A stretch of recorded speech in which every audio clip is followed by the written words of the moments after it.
Hi everybody, Adam here. Welcome back to our Lego room. In today's video, we are taking a look at an awesome new instruction set from Jeff Pinkerton, aka Jepaz on Rebrickable.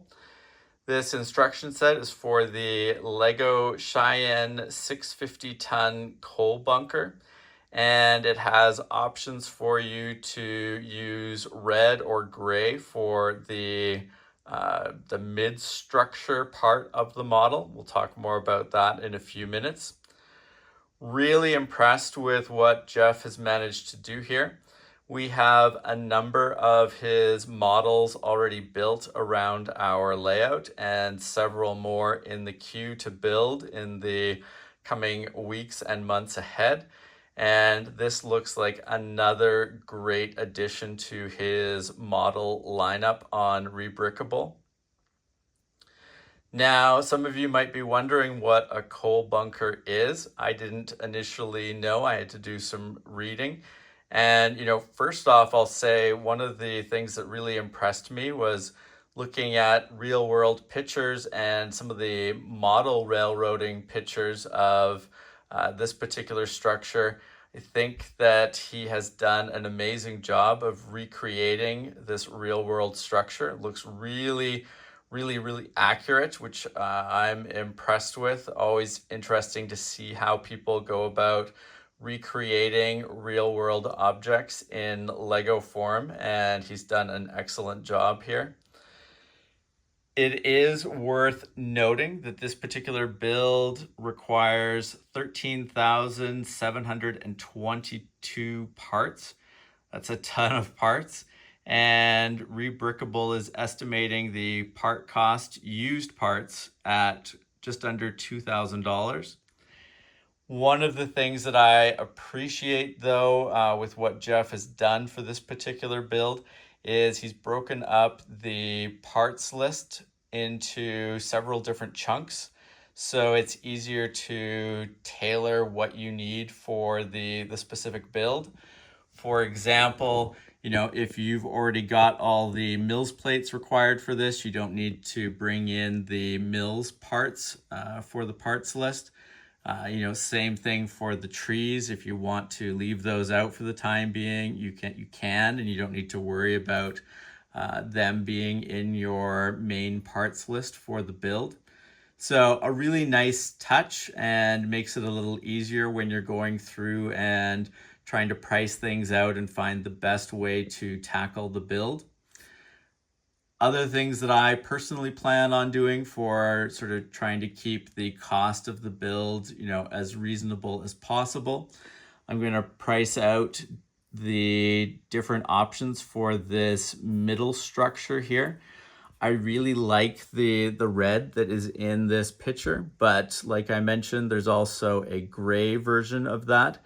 So I'll see which one, is a better option, but personally really leaning towards the red just from a pure look standpoint.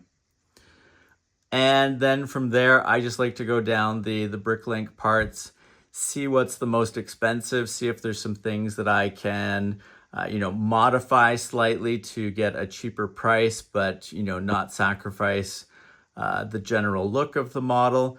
Sometimes there's some interior details that you're not going to generally see that, you can screen out from the initial parts list. So options like that, and then we'll see where this particular build lands in terms of, final price.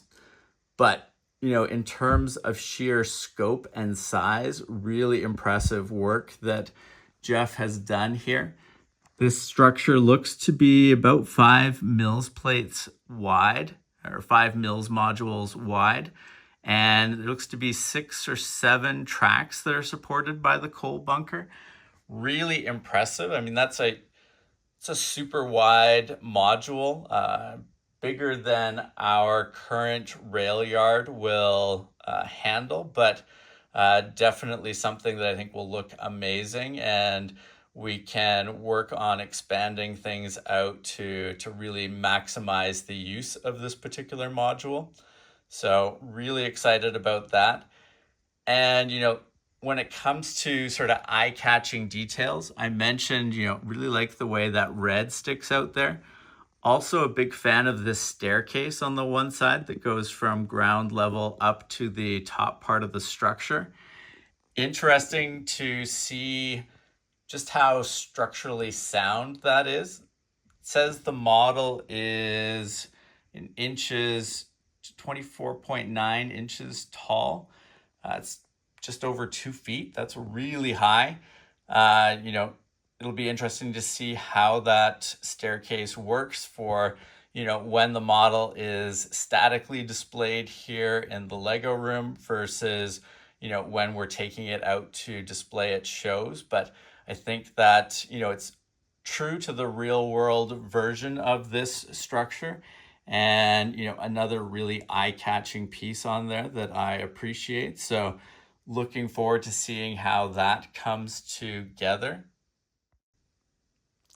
Now, it is worth noting, I didn't initially know what a coal bunker does, but basically you have steam locomotives pulling up underneath the structure here, receiving their coal from up above, and then they pull out and carry on their journey.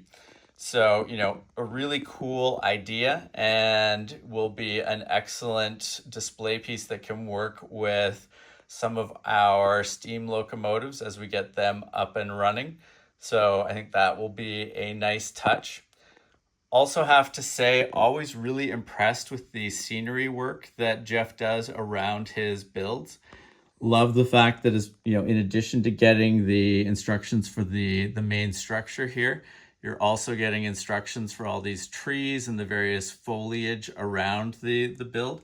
So, you can choose to build more of those and put them around other parts of your layout. It's also very easy if you want to, exclude those out and put some different types of trees and foliage around that work with the rest of your layout. So really nice to have those options there. But, like I said, always a big fan of the vegetation work that he does. So I think that's a cool addition to the model.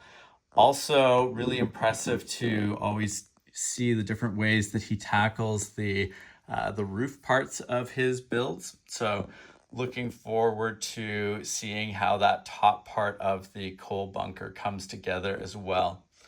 But, overall, I think this is going to be a really amazing build. Looking forward to seeing how it will sort of come together and stand out with all the other structures that we have around our layout. But, as always, really impressive work by Jeff. I will include a link below to his general instruction sort of backlog or listing that he has on Rebrickable. Highly recommend checking out all the models, including this particular coal bunker here. And, as I said, there's going to be a bunch of work that I'm going to have to do in terms of sort of pricing out and figuring out the exact way that we will sort of bring this model to life for our layout here in the Lego room. But definitely something that we will be starting to push towards this summer. So keep an eye out on the channel for more information as we start to work through this. And if you have not subscribed to the channel, please make sure to do so that you don't miss out on any of our upcoming videos. Thank you very much for watching, and we will see you again soon. Take care. Bye.